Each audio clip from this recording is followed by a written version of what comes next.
With nearly 2 billion people worldwide using social media today, business owners have to be more conscious than ever about keeping current on laws regarding social media. To keep proper pace with this fast-changing area of communication that has a pervasive impact both inside and outside the workplace, you may want to employ some of the best practices we'll be discussing here.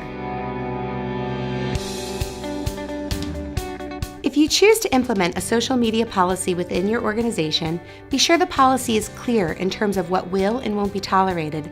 Then, clearly communicate the policy to all your employees and ensure that they understand the policy in full and the consequences of not abiding by it.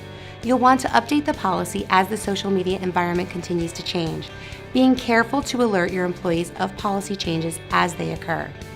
By now, you've likely heard the statement, "Don't post anything to social media that you wouldn't want your mother or your boss to see."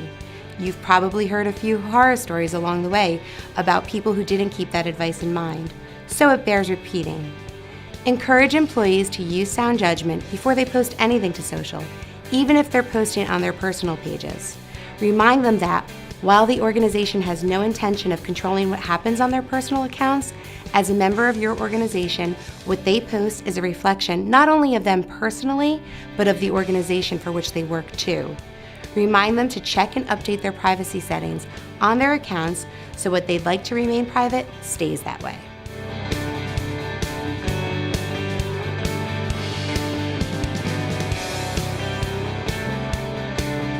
Even though every at-will employee is at liberty to do or not do whatever they wish regarding their private social media accounts, you'll still want to remind them of a few things that, for their own protection, will help ensure that they retain their position with your organization and avoid certain circumstances that may put them in the line of fire for potential litigation. Posting anything negative about your employer or other employees that you work with, for example, could get you into hot water. So even though it feels good to vent, it's better to keep your anger offline.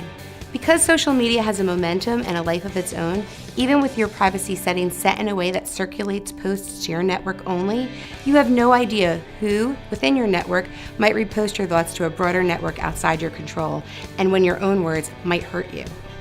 With stricter and stricter laws being put into action where cyberbullying is concerned, it's a good idea to remind your employees that while it may feel good temporarily to complain about a coworker to a wider captive audience, you should steer clear of airing those grievances in an online social forum so they can avoid potentially litigious situations for you and your organization. I'm Kelly Fantasia with Untracked Early.